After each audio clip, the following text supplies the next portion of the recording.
Perkumpulan Penyelenggara Jasa Boga Indonesia, wilayah Sumatera Selatan, sebagai pengelola dapur umum program makanan bergizi gratis menambah jumlah wadah makanan untuk memenuhi kebutuhan wadah paket MBG yang akan dibagikan ke sekolah.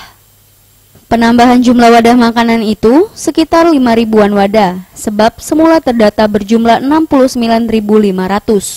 Namun setelah pengecekan ulang, untuk seluruh dapur umum di Sumsel di angka 75.000-an wadah makanan.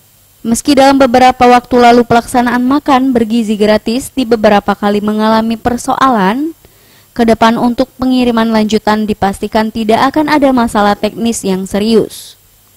Menu makanan yang disediakan untuk siswa bervariasi dan sesuai dengan standar harga. Satu menu makanan dibuat semenarik mungkin sehingga siswa bersemangat mengkonsumsi.